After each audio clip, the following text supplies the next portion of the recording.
Go. Woo! Got my lips sweating. We live. You're doing crime with this. I'm just playing, bro. Welcome to episode 6 of Whiteboard Wednesdays. We start off with a little joke there. Wanted to give a shout out.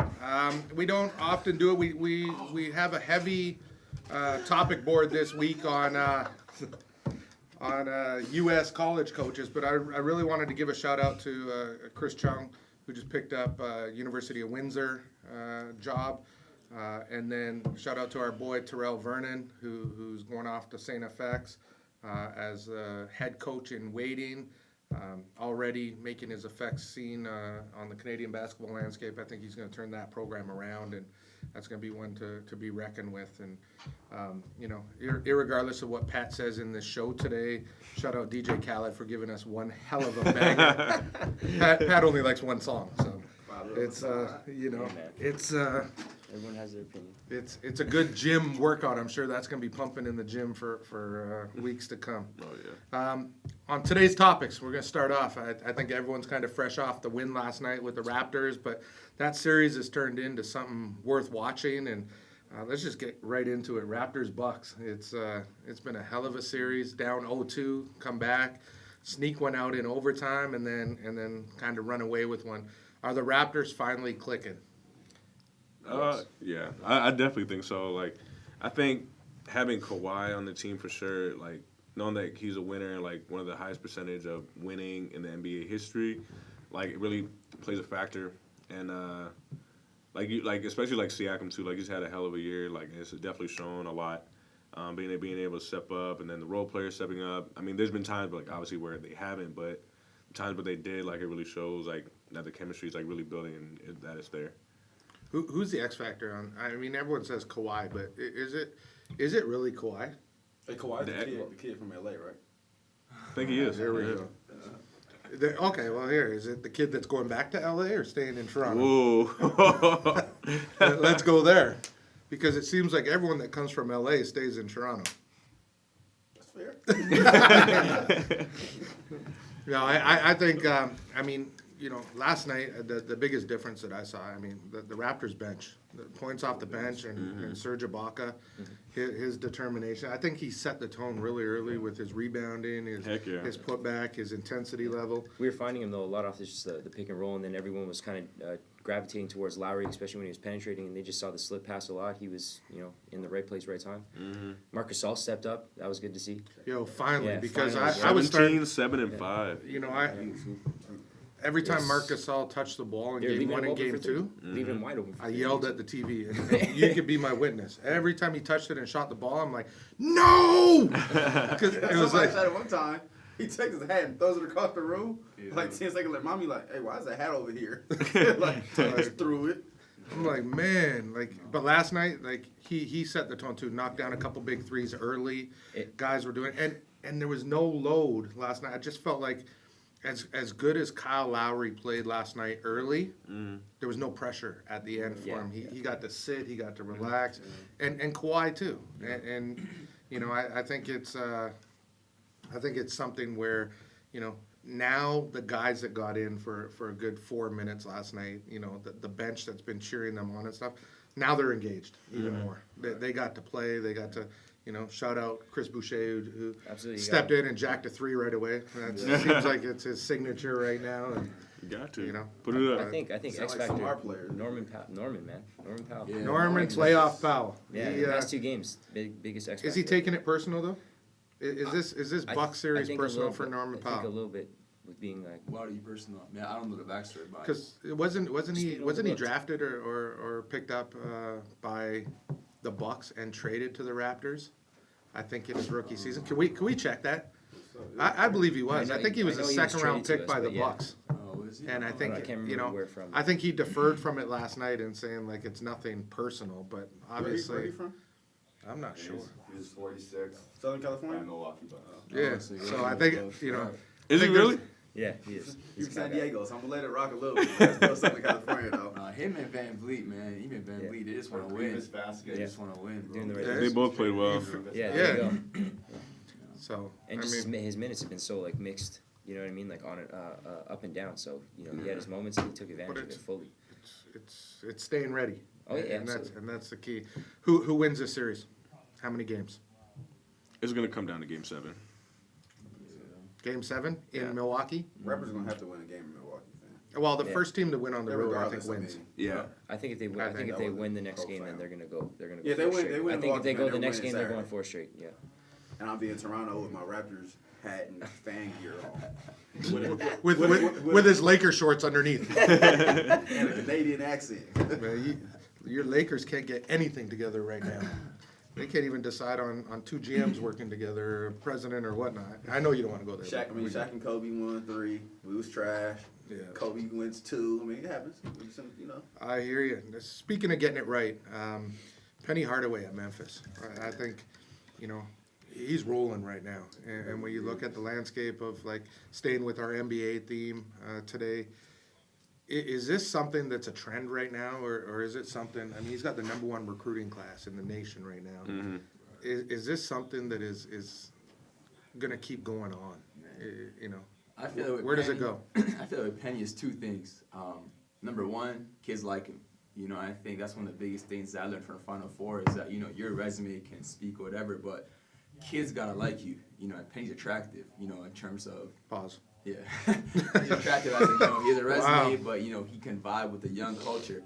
And secondly, believe it or not, and I may be wrong here, but I feel like his sneaker line has a lot to do with it, because just knowing basketball, if you're a hooper, there's some stuff you just naturally are gravitated towards. Is it going to revive it? Is it? Well, phone calls. Possibly, like, I just mean like the pennies and yeah, like, you know. like basketball players, they love hip hop culture, But basketball players, they Yeah, love of the course. sneaker. They love sneakers. So it's like, man, you got Jordans, you got, but then pennies were also in. Like, man, you got pennies. Like, that Pennies was a were thing. fire when That's they a came thing, pennies are a thing, and so kids obviously grew up around that, and so I think he's really well liked. He fits the culture these days, and kids are gravitating towards it. Who does he hire? Is Kevin Garnett going to Memphis? And if he does, what impact does that have? Right. I mean, I'll let somebody up can there. Kevin Garnett coach college basketball, or is he too demanding? Honestly, from my past, from what I've seen, I think he definitely really gels with the guys. Great. He's a great mentor. He's a great mentor to Minnesota guys when he's on the bench there. So I think Kevin can do a great job. Obviously, college basketball is grueling in terms of recruiting, so we'll see if he did able to do that. But I think from a ability to connect with players, I think he definitely Do got they it. hire him? I think so. Yes. I think it has a lot more. I think, yeah, and I think the fact of having Kevin Garnett on your coaching staff will Right. gravitate even more kids. Like, to me, I think he could be a personal guy, personable guy, NBA champion, NBA All-Star, potential Hall of Fame. Like, if I'm a recruit and like just from seeing that, like, it's definitely gonna attract my interest even more. I'd want to go. Like, man, like maybe I could actually like learn something from this guy, and then What shoes do they wear? Both. Garnett's or pennies? No, they're going Not pennies. Come on Garnett's. now. Garnett's are Oh, going great. Garnett's, come on. Yeah, Garnett's you are a gotta go rocky pennies. break, I man. want to touch on both though. Yeah. Even the notion of Penny, like I feel like Penny is Penny, but at the same time, I feel like if you know Penny Hardaway and what he's done as far as his career, that he's done the groundwork. Like he's done high school basketball, he's done AAU. Like Bluff City Legends, the EYBL team, they were Team Penny before he made the jump. So I think because you can also ask, and I remember I've asked kids like, do you know who such and such is? A former NBA player. Do you know who this guy is? Former NBA player. And they're like, who? So I think Penny sets himself apart just because he's Penny. Like I don't think it's one of those things like, yeah, it looks like a trend because he's getting everybody, but at the same time, like kids are still kids. Like you have to still be relevant, you have to be known, you gotta be cool, you gotta be swaggy. Like so it's not just where any NBA guy can come down and kill it because there's guys from the NBA who are not killing it. Yeah. And we've seen it. Like it's still a job to be done. Like you still have to have the tools and the abilities and the whatever it is to do it. Now, to answer Kevin Garnett question, I think it's 50-50 just because knowing KG, hearing him, not knowing him personally, but from what we all see, like it seems like he's a leader, he's helpful, like he's that kind of guy. Now, does he want to do the work of college basketball that it requires, and does he have the relationships built? Yeah, you would assume he's Kevin Garnett, he can walk in anybody's living room, but the same time, I still think there's a business aspect to it. But or maybe he's just Kevin Garnett and it might just work for him. Like who knows? He also fits the NBA model they got going on though. Yeah. Because they got Mike Miller, they had Sam Mitchell. Yeah. You know, he was in the league, so it fits that little NBA culture. I think it's 50-50 though. I think there's a lot of guys. Is Memphis the new qualified. Kentucky? Potentially looking at honestly One looking and at done- the players one and coming done in. factory? They ain't Yeah. about to stop, that's for sure. Like the next year's class is about to roll over. Like they're not gonna stop. I for a think, bit, I think a so. huge factor though too is like is not just the impact that he's having like with the team, it's the community because he's from Memphis. So that whole factor as well is playing I think a huge role in just how he's doing and just the change, and he talks about just the pride that Tiger fans have, and they're dying right now for a contender, and I think that he's kind of finally coming to his own, and he was talking about just the difference between the style of coaching with NBA versus college, and I think touching on that Kevin Garnett thing as well, I think it'd be a huge positive. Just the factor you have so many young guys coming in, and especially us as coaches, we sometimes get too hot over the fact about guys not being intense enough or going hard enough. And I think Kevin Garnett will just bring that it factor for them. I think Absolutely. that'd be a huge. I think And that'd be a even huge and even part addition. of, like you said, community. Yeah. So like he's doing the job. Like he checks Yeah. the boxes. Like Mhm. I think Memphis has a deal with FedEx Farm as far as using their facilities. Like if they don't sell X amount of tickets, they gotta pay the rest of whatever the money is. Like Penny's selling out arenas, season ticket holder. Like Next year's gonna be wild. FedEx Farm Yeah. is about to be ridiculous. So as far as doing that stuff, fundraising, community, and all that, like he can sit on the FedEx Farm steps and So, have a parade every day. you So know we what I'm saying? talked about Penny Hardaway at Memphis, and keeping with that kind of trend right now, still open is the Michigan job. Does Juwan Howard jump in that job and become the next coach at Michigan? I mean, you look last night on Twitter, you got some good endorsement deals. No one wants to answer, Yeah, but no, I was- you got LeBron James, Jalen Rose, D Wade, all tweeting out that he's their guy. Like, put him as the head coach in Michigan. And really and truly, does he have the same impact on that Michigan program that Penny has in Memphis? Right. I think just and a quick factor of just, and you said it before we even started, just that Fat Five, part of the team, part of the culture before, and I think if he comes back, kind of more or less, bring back I guess that grit that they had and that style, the swagger that we were talking about with Penny, I think that bringing him back would kind of resurface who they are as a program.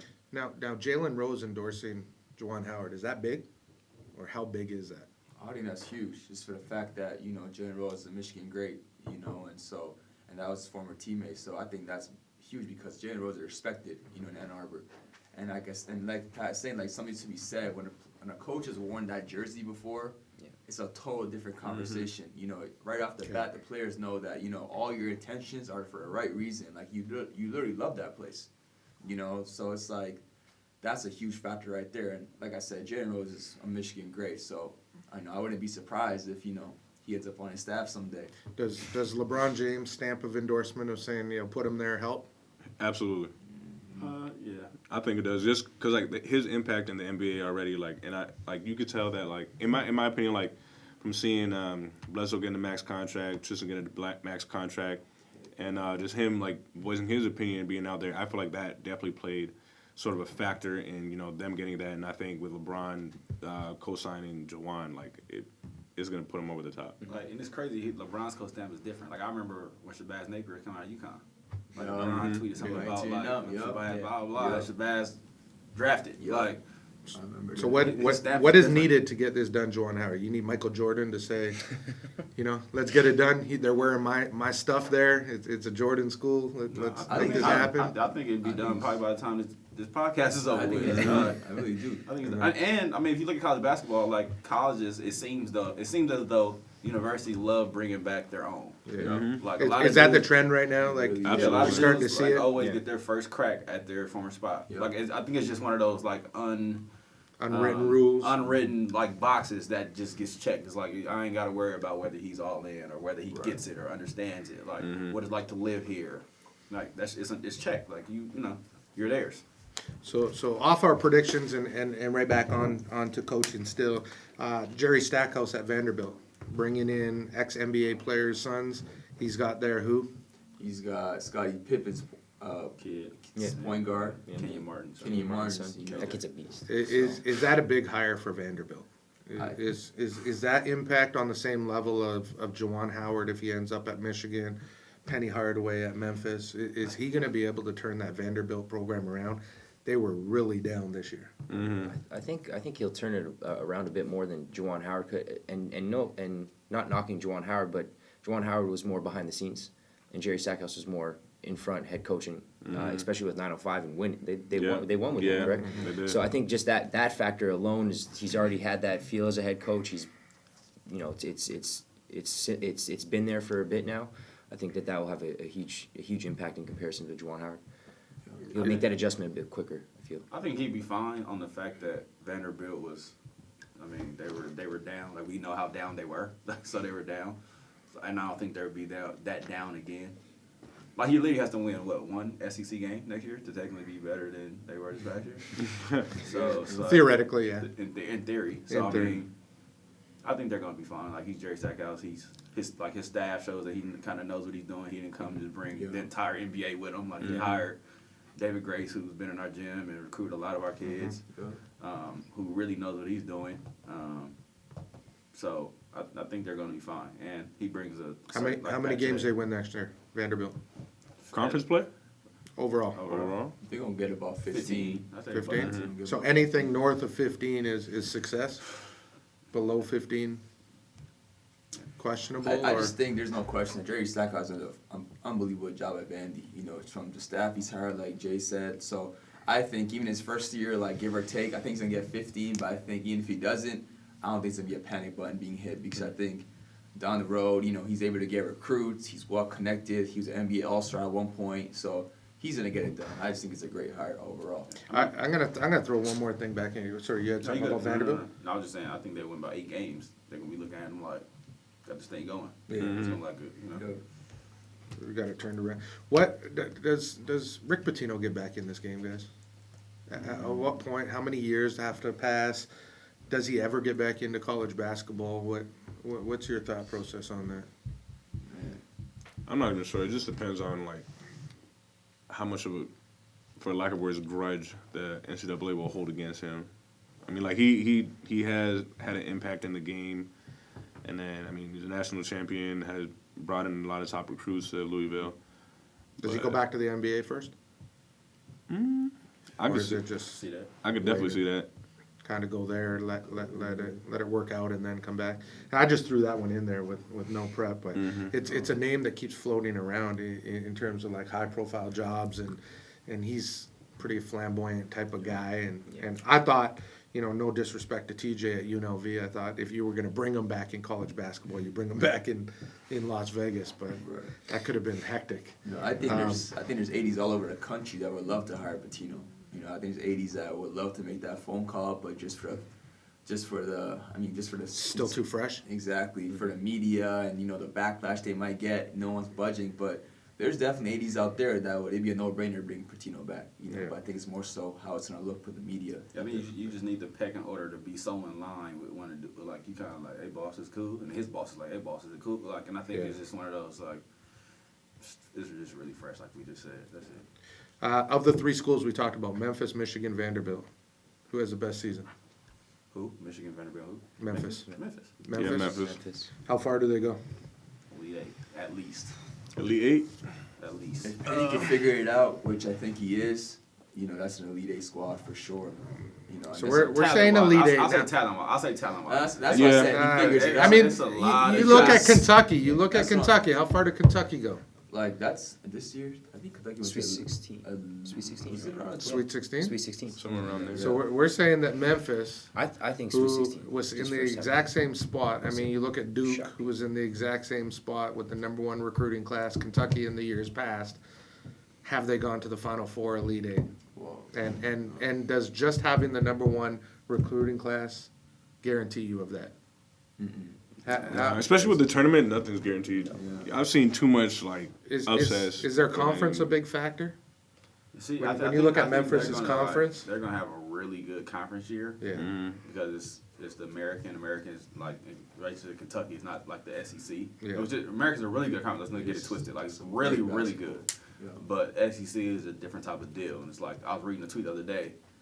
I think like 8 of the however many schools Yeah. SEC, 8 like to 8 of them 14. done been to the Sweet 16. Coaches done been to the Sweet 16 already. Yeah. And I think Calipari does it, like, I think he has that as far as handling all the talent he gets. He does a really good job of handling his talent, in which Penny hasn't shown that he can handle this much talent yet. And that's the day he can't do it. He just hasn't shown it. So for me to say, oh, they're a Final Four national championship team, nah, I don't know, because it's still a team game. Like they have the talent for sure to win the whole thing, talent-wise. But as far as handling and maintaining that talent, like they whole That's a team, job. like they have 5 dudes in the league next year. Is college basketball in terms of recruiting, when we talk about the number one recruiting class, is it a 3-horse race when we're talking now? Is it Memphis, Kentucky, Duke? Or who are the players when you're looking at like continuously having that number one class? Who's it going to be when you guys project out in the next 1, 3, 5 years? Is it continue to just be a 3-horse race, or does someone else jump in there? Who's kind of that next appealing location? Well, I think it was always the Blue Bloods, and I think it's always going to be the Blue Bloods in there. Just because they've done it for the past decade, and they're going to do it for a decade to come, as long as Coach K and Coach Cal and Bill Self and Roy Williams are in the mix. But from this point forward, Memphis is going to be in there, and there's just no question, just because of things we talked about. Penny Hardaway's ability to relate to players, just what he's able to done. Memphis is going to be in every top recruit's consideration, no question. So would that Penny be? just took a Coach K recruit. Yep. Well, with that being said, how long does Penny Hardaway last in college basketball then? That's crazy. I was thinking the same thing. Are we talking in that ballpark of 3 to 5? We're talking about Penny Hardaway being the next head coach of the Memphis Grizzlies or somewhere else in the NBA. I mean, you got to look at it. You got some high profile coaches jumping, John Beeline, jumping from Michigan to the NBA. Is this something that Penny Hardaway, in terms of like bringing some of these college guys up, and now all of a sudden make a jump to the NBA? He's got that relationship. He's got the experience under his belt, the X and O's, the playing. Is it something we're looking at that this is maybe a little bit shorter lived than what we're projecting out at Penny Hardaway? Or is it something where we're talking about the Penny Hardaway coaching tree, years down the road of what he's created under him? I think that's going to be interesting. Honestly, Because when you think about like a lot of kids he got right now are his kids. Yep. Like James Wiseman played his program, Alex Lomax played him, like Tyler Harris is from Memphis who was filling it up this past year. And Tyler Harris, I seen that live, and he's a basket, so I know what that looks like. And he bring all the other those kids, those are his kids. So to think that like he was like, hey, like we gonna flip this and I'm going to the league and we gonna make it work, like I don't think that's a wild thing to think of. but I think if he gets this thing rolling, if he really gets this thing rolling, I think this may be it for him. I mean, he's from Memphis. I think his job's only going to get easier in terms of it's an easier recruit because he starts winning. So you see, Coach K's been there for 20+ years. Roy's been there for 20+ years. Self's been there for how many years? Self's been there for a long time. He won 14 straight Big 12. I mean, so he was that 15, 16 years. He did get a start at ORU, by the way. Shout out to all my ORU people. Here we go. You may as well give your Washington shout out. Y'all beat a lot of people on the recruiting trail with this Washington Daniels, recruit. boy. Bill Self did start at ORU, but I think he's gonna get this thing rolling. You want to shout out Humber? Yeah, shout out. Yeah. Come on, let's go. Shout Shout out UDC. Let's go. Come on. Here we go. So everyone getting their little digs Brad in. had a UDC this year, lit in DC at the game. He's getting all the love. They running up. I'm like, bro. Had to humble when we left. Like, well, you ain't nobody. Well, it's funny that you lead into that because we talk about super fans, and I was joking about Nav Badia, the Raptors super fan, because in let's say game, what was it, 3?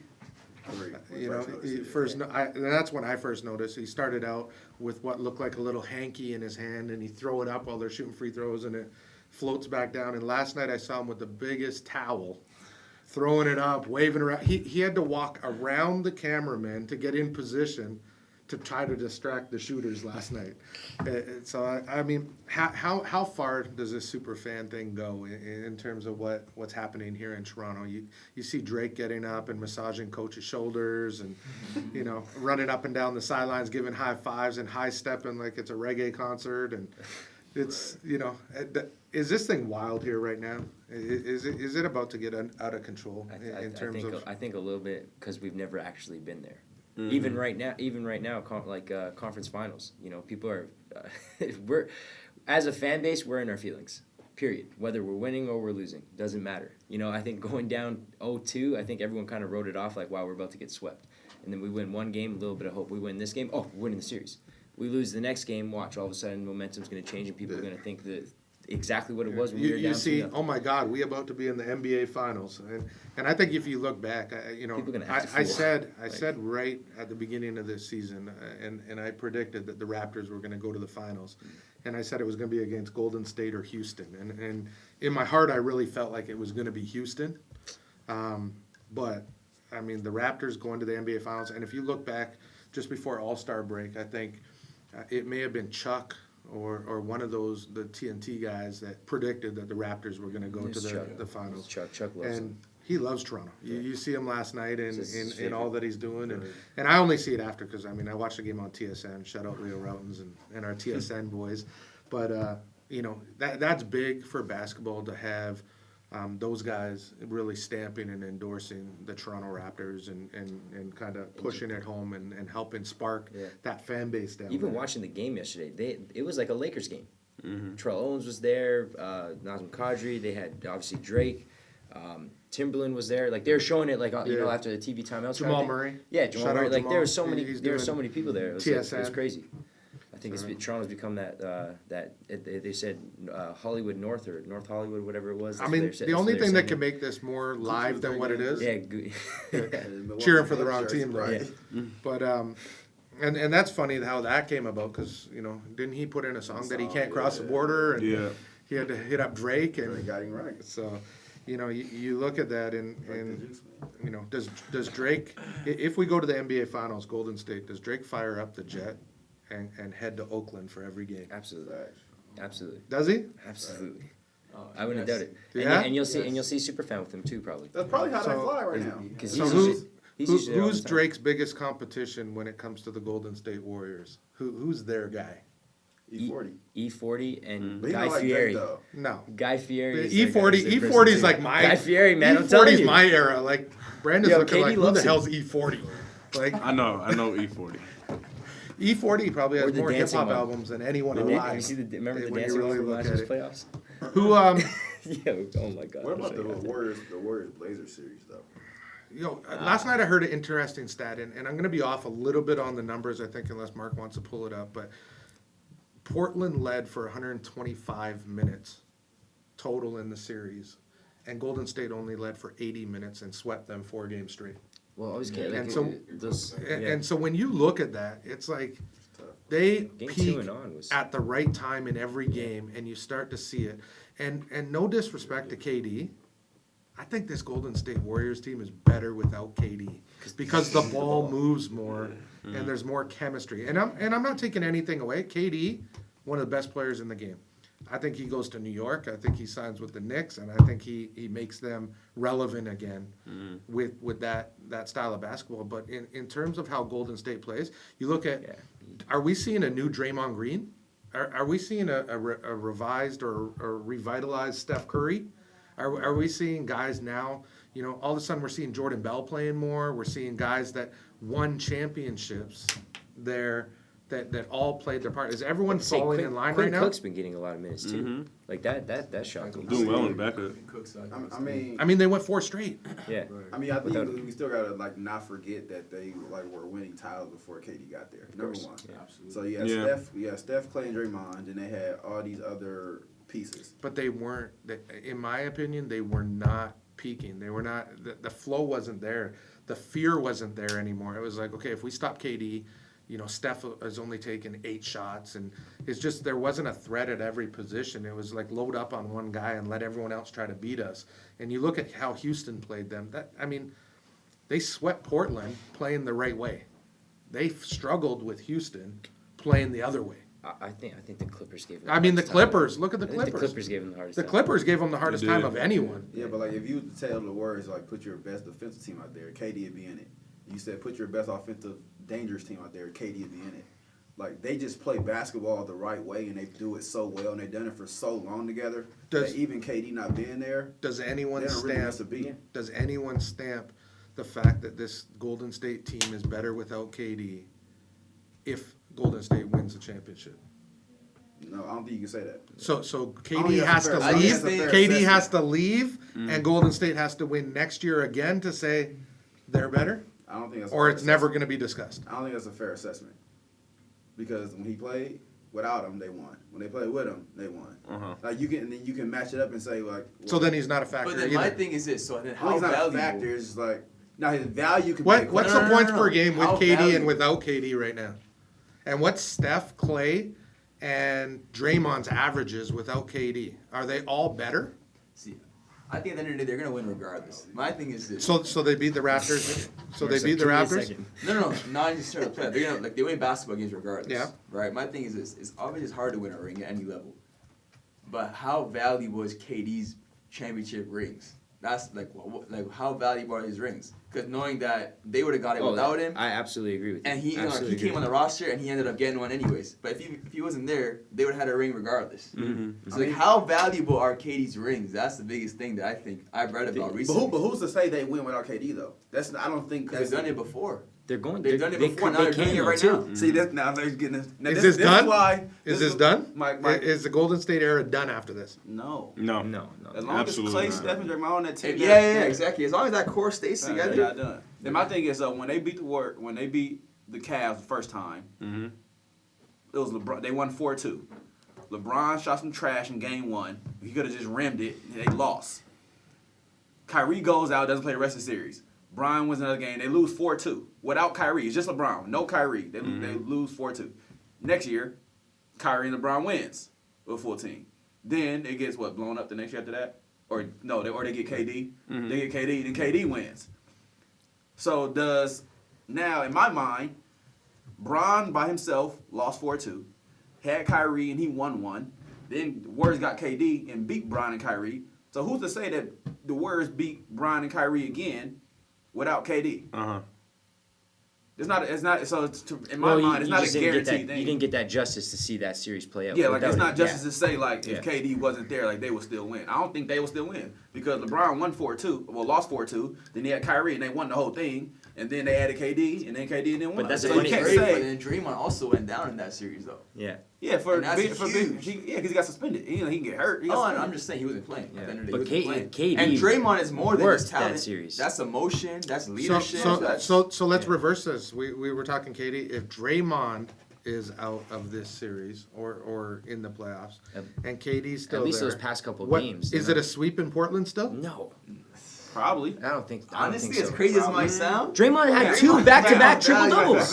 No, Draymond's very valuable. But He's it's so just, valuable. it's just has, different. has Draymond's leadership not changed since KD went down? Yes. I think Draymond's been Draymond a long time. I think it's more profound now because KD's not there. But do we not see a huge difference in how he's acting? Did anyone see He's his- not yeah. complaining Anyone about see his calls. post? But he Yeah, said- You he guys said- see his no, post? he definitely You changed see his that, post yeah. game He said interview that, where he was talking He about said it? He that. says like the character I'm seeing out there, I'm disgusted with. He said that, Quite though. frank, and I know what I'm doing. But at what point did that change? I think that was just a self-awareness. Just this deal. momentum shift Okay. of this series. Yeah, That's and- just the last two himself. He back-to-back said something games for him, about he had a his triple-double. son's side. Something about his son. His mom. Well, His it mom. was His it mom. was His mom. it His was mom and his terrible. wife. His mom and his It- wife were paging him. I mean, in reality, it was really terrible, and it became so bad that the NBA and the NBA referees allowed it to happen because they said that's just his character. But if anyone else ever acted how he was acting, they'd be gone in every game. Fine. And you start to see it. Because- Like they went through. I mean, Golden State went through a time where I think referees hated reffing their games. You're seeing Steph Curry be ejected. You see KD get ejected. You see Draymond get ejected. You were seeing them Yeah, especially because complaining about everything. All-stars, they're all not doing it expecting anymore. calls. Yeah. Right. Now they're hooping. They're putting 4 quarters together and hooping. So They're very. That's like a top. That's a top 5 ever NBA team, bro. Yes. Like, and they have arguably the 2 best shooters to ever touch a ball on one team, bro. And they play the game the right way. They play the game that coaches love to who's watch the and two? see. Steph obviously. Steph And and then Clay. who's Clay? Steph and Clay. Well, I'm not going to go with Clay, but I'll What? definitely give you Steph. If I had Ever one- in the Yeah, history of listen, NBA? listen. If I had one basketball to be shot, like just a straight up catch and shoot shooting it, Clay is shooting it before Steph is, in my mind. Not me. What? I'm giving the ball to What? Clay. I'm You giving the went ball for to Steph. 60 and 12 dribbles. Hey? You That's went for all right. 60 and 12 dribbles in 48 minutes. He just I get it. as far as just a catch and shoot. Hey, I'm just saying Clay shit's overall a impact. layup. Clay Hey. shit's a layup. Hey, So who's your top two? me? Yeah. Definitely Steph, number one. Yeah. In the history, and then I mean you got to look at probably two other guys that go back a little bit: Reggie Miller, Ray Allen, even to an extent, number one. Del Curry is one of the better 3-point shooters in the NBA history. So I'm probably going with Ray Steve Allen Nash, Larry Bird. or Reggie Miller. To be truthful, before I went with Clay because of their overall impact to the game, not just shooting. Now, obviously, the shooting is on par, Yeah, definitely. but I would go with one of them first. Like if I had somebody to shoot from my family's lineage, Klay Thompson, shoot this ball, please. I'm giving it to Steph because his shit, he'll go up in the stands and hit that for me, and my lineage will keep going as far as that ball is out there. So, Klay's not missing, man. Every time Klay lets the ball go, I think it's going in, bro. Yeah. Like, And that's how I feel about shocked Steph. when he misses, bro. Steph has perfected bad shots. No, that's facts too. Like he could be dribbling backwards, turn around and jack it, and you feel like it's going in no matter what. Yeah, but that'd be like bad shots. I mean, Yeah.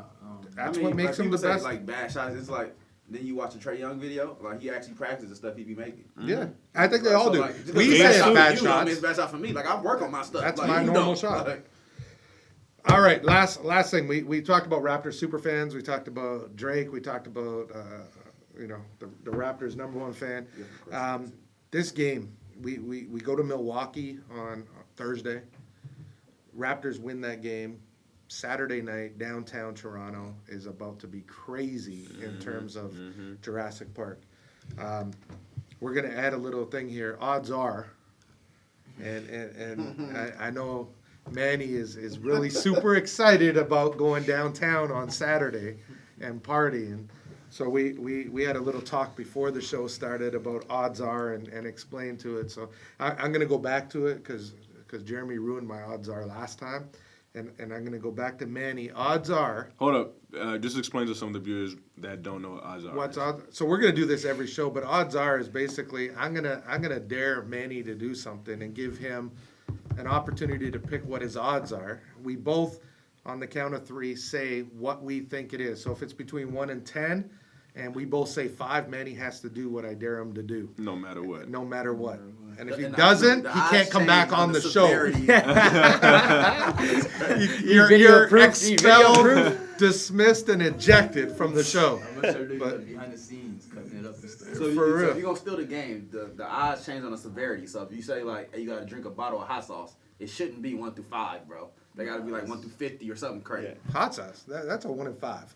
That's a 1 in 5. That's a 1 in Sure. 5. for Hot sure. sauce? You said a Come bottle. on. You said a bottle This though. guy- A bottle of hot Heck sauce, no. 1 in You live 5. in a hospital, You're bro. crazy. Eh? That's easy. 1 or 2. Yeah.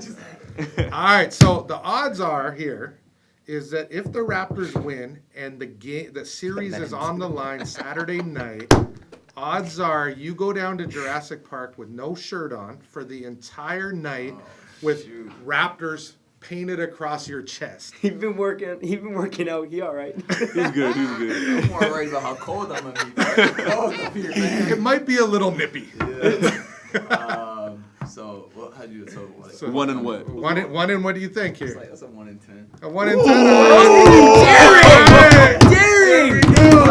Daring at 10:06. That's good. Here we go. No. There's no of course, debating I want it. Darren. It's 1 in 10. Here we go. Count us down. You ready? We both have to say it on. He's gonna go 3, 2, 1, and we both have to say it. All right. You have your number? He's gonna be sick, bro. Yeah. All right. Ready? 1 in 10. 3, 2, 1. 1. Oh! We'll have to come back to it. Oh, man. That was a bullet. I think this was one of the more active The whole shows we game. had. And odds are really be lit. That's Yeah. crazy.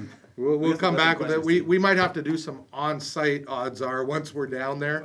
And what's this? Some questions? Some questions? Yeah. Should all the best AAU teams in Canada play each other? Hell yeah, bring it on. Let's go. I'm ready.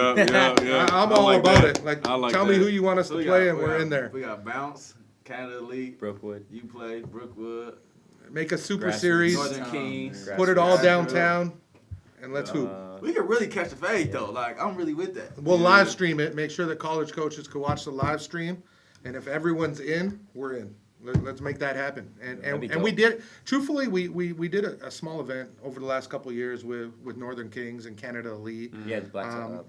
And well, not even that. We did one at Henry Carr a Yeah. couple of years ago where it was kind of like a pre-July event.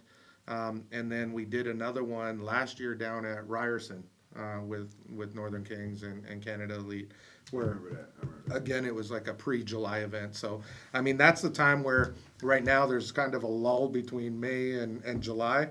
So the beginning of July-ish, and again some teams are going to be missing some dudes that are playing on the national team that don't get back and things like that. But if everyone's about it, it's either beginning of July or end of July after Augusta, and let's make it happen. So if they out there watching, we about it.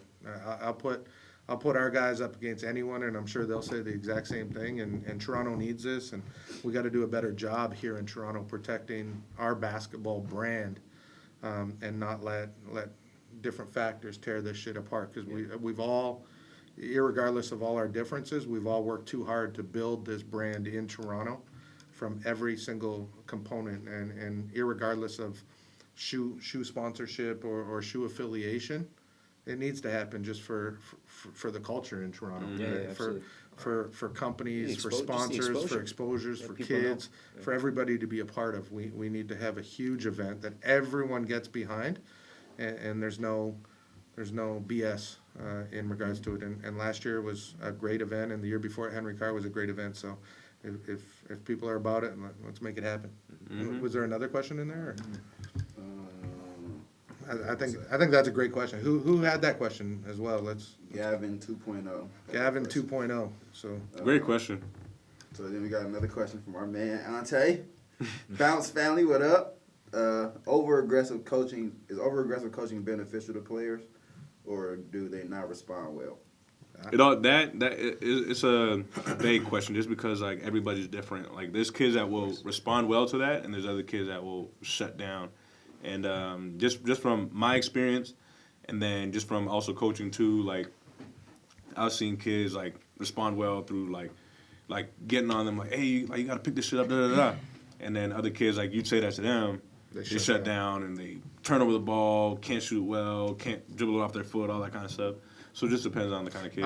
I'm gonna jump in here with a quick answer because obviously through this AAU season, I'm not gonna say I step back, but I let TV take over our 17s, and I'm playing like an assistant coach role, but the reason that I really like doing that right now is to look at different styles, and I've learned a lot in watching how he coaches, from a personality standpoint.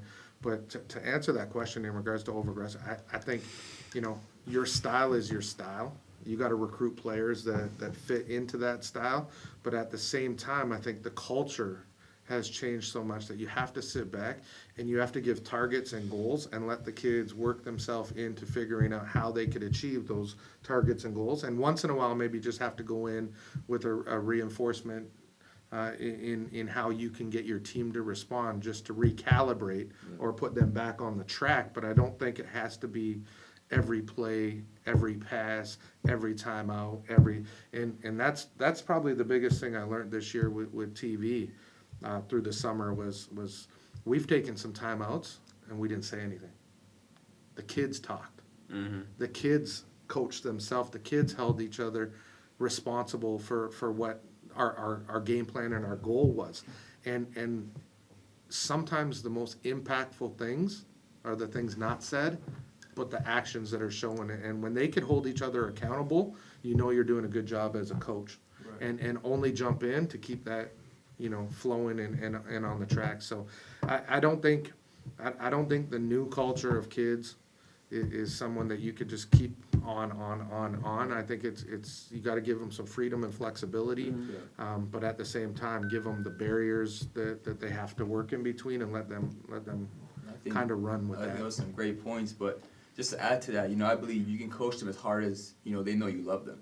Yeah. I believe with the culture now, our relationship has to be built first before you coach them hard. Mm-hmm. You can't meet a kid just yesterday and then try to get on him because he's not going to respond. But if you built that connection and they know you love them you coach them as hard as you want. And I think the biggest example we seen was with Coach Izzo this year. You know, a very controversial clip came out where, you know, he was getting on his players, but the players respond because they know that Izzo loves them. He's built that relationship with them. They don't take it personal, you know, and even the kid that got interviewed after, he's like, man, like, that's all I love. Like, you know, so you coach them as hard as you want, but they gotta know that you love them first, and the relationship's already built prior to. Yeah, it's a trust. Yep. It's a trust. It's one thing to recruit kids, and it's another thing to build that trust in those kids.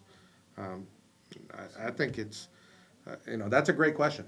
And for Ante, who asked that question, he's a young coach coming up. I think it's valuable to understand, and I think all of us as coaches and mentors and leaders in the community, I think everyone needs to look in the mirror and understand who and what you are and what it is that we're really trying to get across to these young men growing up and young children growing up. We're teaching them basketball, but we're teaching them life skills using basketball as a method. And if it's only about basketball, we're not doing our job.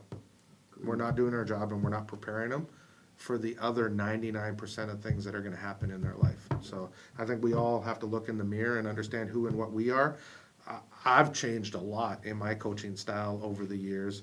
You know, I'll yell a lot and encourage a lot, and you know, there's times where, you know, you have to get in a timeout and really give it to them. But compared to where I was, where I wanted to kind of manipulate and handle every single play, it can't happen like that anymore. It's just not that style. And Pat grew up playing for me, and Ante grew up playing for me, so they know, you know, it was, you know, back then it was, you got to fear losing. You got to fear losing because the next practice is going to be hell. You're going to work your butt off, and you're going to be held and challenged to not lose again. Don't touch a goddamn basketball. So, great points. Mark, anything come across your way? Anything there?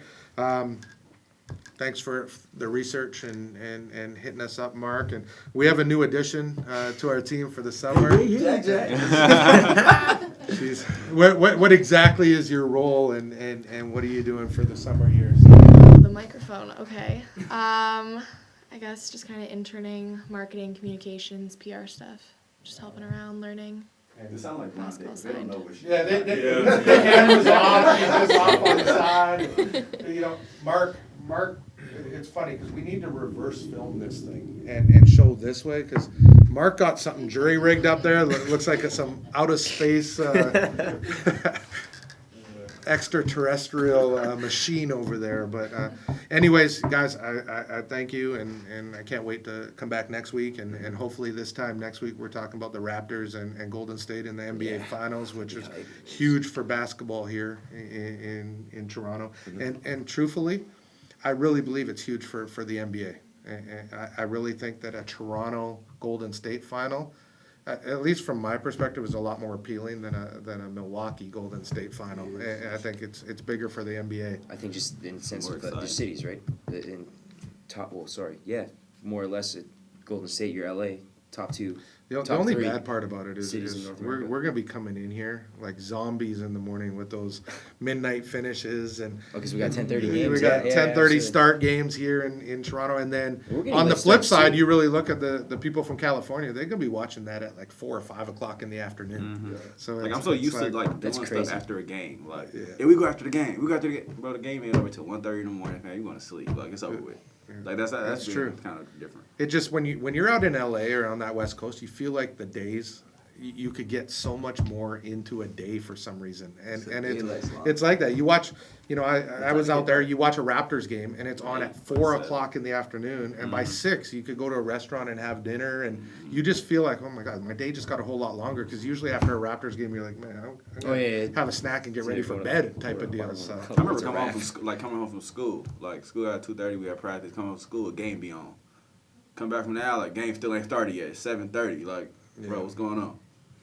It's crazy. But anyways, thank you, Mark. Thank you, newbie.